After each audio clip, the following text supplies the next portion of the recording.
Thorkell and his men are marching towards King Swain's main force, 500 troops versus 16,000. These fierce men are marching as true warriors, eager to meet a valiant end in battle and attain access to Valhalla. Suddenly, the priest freaks out. He starts claiming he can see the Lord, and Sir Ragnar realizes he's sober and demands someone to bring the priest some strong alcohol. Upon drinking some, he settles down again. Thorkell's men ask the priest who he thinks the better gods are, the Viking gods or the Christians' god. He simply replies, whichever one created drink, erupting the men with laughter. The men all stop simultaneously. Thorkell steps down and is thrown a spear and judges the whereabouts of the enemy. His aim is perfect. One man announces they're part of Sir Ragnar's troops and demands the release of the prince. He claims to have 2,000 men and pleads with Thorkell, assuring them mercy if they comply. But before he can finish his demands, the prince is already given back to them. Thorkell says that now he's returned the prince, there is no reason to hold back, and they can empty their rage. The men are angered by this provocation, and Ragnar tells them to settle down, but they claim if they allow Thorkell to belittle them, they will live in shame as cowards by retreating. Thorkell salts the wound by claiming their 2,000 men are scared of a measly 500, and Ragnar has lost control of his own troops, and they charge in recklessly. However, it turns out Askeladd is here too. They're dousing the forest in oil, and Thorkell is going absolutely sicko mode on these troops. Thorkell complains about their lack of troops, before smelling something suspicious. It's a charcoal fire. Askeladd's men are burning the forest, and many men are caught in the flames. No one can tell friend from foe, and Thorkell's men say they should leave, but Thorkell realizes this fire wasn't started by Ragnar's men, and becomes excited at the introduction of a third party. Guess who Askeladd calls on? Yep, it's Thorfinn. They douse him in water and tell him to go rescue the prince. Bjorn realizes that despite everything Askeladd says, he genuinely trusts Thorfinn to get difficult jobs done. Sir Ragnar is almost killed by one of his own men due to the smoke. Scolding him for his stupidity, they hear other soldiers calling out to the prince. Ragnar explains that's what smart people do, call out before attacking blindly.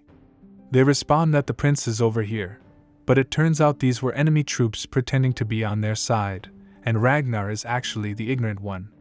Surrounded, a flaming horse comes flying past, and Thorfinn lands majestically.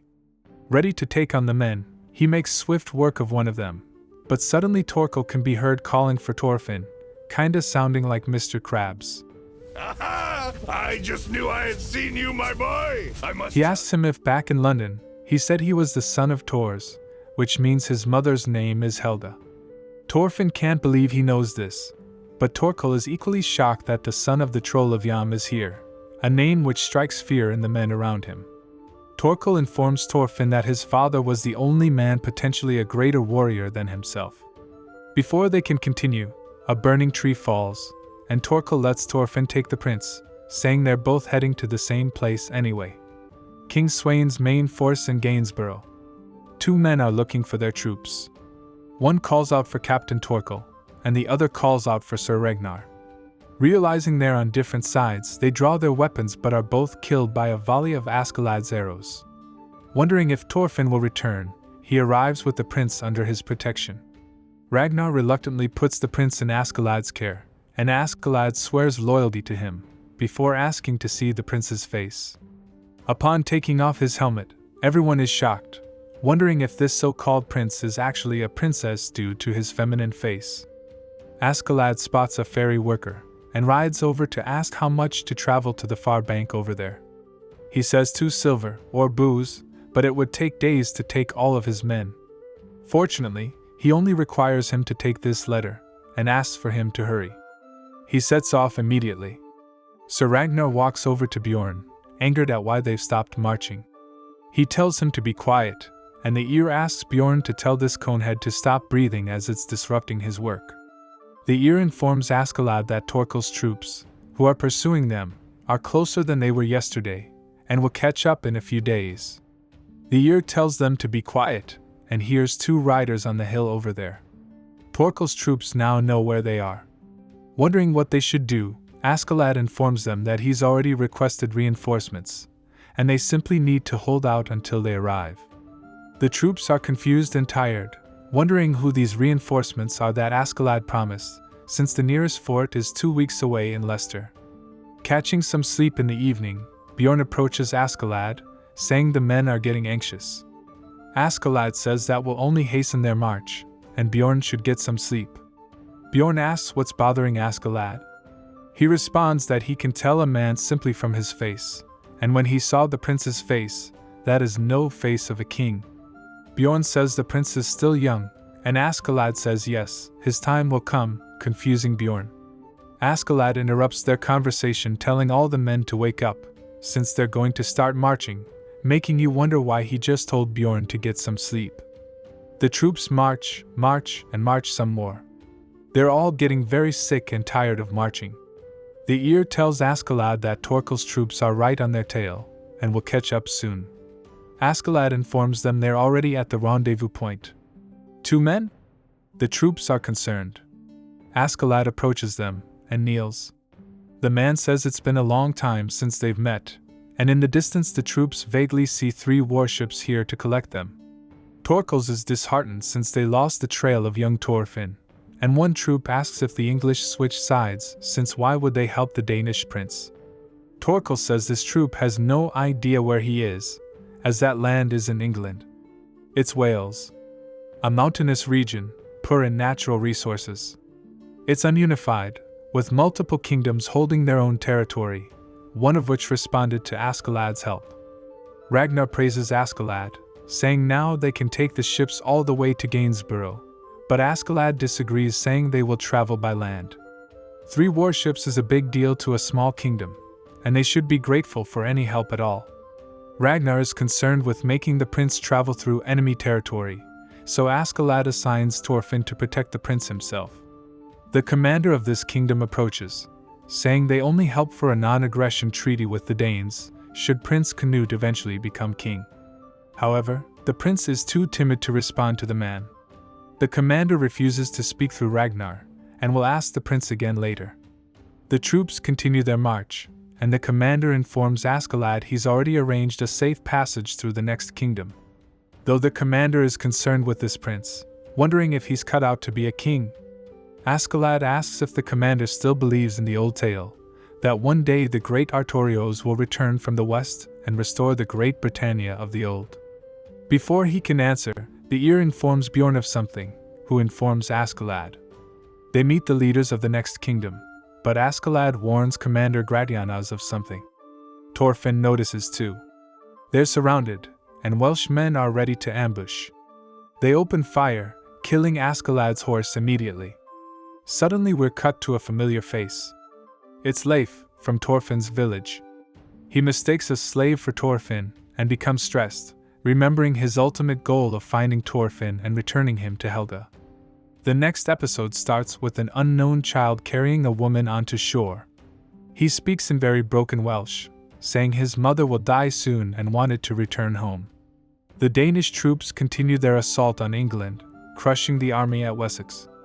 The king asks Floki what became of London, and his son the prince. Floki informs him that Thorkell defeated them, and while they know a battle ensued in a forest in Marlborough, they're unsure where the prince currently resides. The king says the prince is his precious son, and they should alert him as soon as they discover his whereabouts. Back to Askeladd, the troops are very nervous, but Askeladd refuses any return fire. He calls out to the leader, who's amazed that such a savage can speak the Welsh tongue. Gratianas tells Asser, their leader, that stirring up trouble with the Danes is pointless. Asser responds with a long monologue, and Askeladd's troops wonder what this silly man is saying, and Bjorn responds that they're unlikely to break out into a fight. Despite not knowing their language, Bjorn understands that if they wanted to fight, their first volley would have killed more than just a horse. Askeladd shouts out to the men, saying before them is the prince, and demanding the prince to shout some threatening words to scare the men off. Obviously, the prince chooses to cower in fear instead, and Askeladd denies Ragnar the opportunity to speak, saying the prince will have to mature eventually. Ragnar educates Askeladd, saying the only reason the prince has lived this long in the fox den he grew up in was because he learned how to stay silent and not draw attention to himself. Askeladd says to Gratianus that he will inform the Welsh leader of their plan, and Gratianus goes with him. The prince is relieved he didn't have to speak, and Thorfinn looks at him in disgust, calling him pathetic and asking if they're really the same age. Gratianus tells Askeladd that Ragnar pampering the prince is actually a disservice to him, and Askeladd has a lot of work to do for their supposed plan. Asser dismisses his guards to talk in private. He tells Askeladd that he can't simply let Danes travel through their land, as well as supply them provisions. It would seem like they're frightened of the Danes. Askeladd asks if his answers could lead to a fight, but Asser responds that angering the king of Denmark would only bring them destruction, so such a result is unlikely. Bjorn is wondering about Askeladd. He's been with him for over a decade, and had no idea he could speak Welsh. Askeladd keeps his life very private. Asser is gobsmacked to learn about Askeladd's plan, but knows it's too far-fetched to be a lie. Askeladd is the son of Lydia, meaning the blood of the greatest Celtic commanders runs through Askeladd's veins. Asser says that means Askeladd isn't really a Dane, but Askeladd confirms he is half Danish, half Welsh. His father, Olaf, plundered Wales and took Askeladd's mother away, eventually bringing Askeladd into the world. This means that Askeladd is a direct descendant of the legendary Artorios, a supreme commander of the Great Britannia. Gratianus has proof of this, as the young boy who walked ashore at the start of the episode was a young Askeladd with his mother. Askeladd brings light to the importance of his blood. He is one with the Danes, but also has loyalty to Wales. He plans to instill the prince with his ideology, and take a seat in power when he ascends to the throne, which in turn would keep Wales safe under the Danish rule. He will ensure the Danes never set foot into Wales. Asser has one concern. How can Askeladd be sure that his Welsh blood is stronger than his Danish blood? And Askeladd says to trust him? Despite leading them for so long, there's no one he hates more than the Danish Vikings. Talks were successful. The Danes must surrender their weapons and pose as captives of the Welsh so the Welsh can save face, until they are exiled back to England where their weapons will be returned. Ragnar refuses to relinquish his weapon, and Askeladd tells Thorfinn to give up his daggers, to which Thorfinn responds, "Eat shit, old man." Thorfinn tells Conehead not to get the wrong idea. He is not one of Askeladd's men and will kill him one day. The Danes march through the Welsh lands as the civilians watch in awe. Thorfinn says to the prince, "What you looking at, princess?" and asks if the prince even has a tongue. For once, the prince responds, shocking Ragnar. The prince says he must be cautious, as every word he says has political meaning. The men all stop in surprise, hearing the prince speak for the first time, which scares him after he realizes they're all listening. Thorfinn says that's actually not a bad answer, and the prince isn't actually dumb, before saying, "Right, milady?" This angers the prince, saying no one has ever spoke to him like Thorfinn does. He begins to scold Thorfinn for his lack of manners, and Ragnar is simply amazed that the prince is speaking to someone other than him. They agree the paperwork, and continue the march. It starts snowing, and they're concerned of being snowed and around enemy territory. Askeladd informs Ragnar that they will march near a mountain, where the nearest fort is quite some time away. Askeladd orders the continue of the march, and the men are beginning to get very agitated at all this constant marching. Bjorn calms them, saying Askeladd has never failed them. But Askeladd is definitely hiding a lot from his troops. Thanks for watching, Kings. Be sure to subscribe if you enjoyed. I'll see you in the next one where we get back to the action.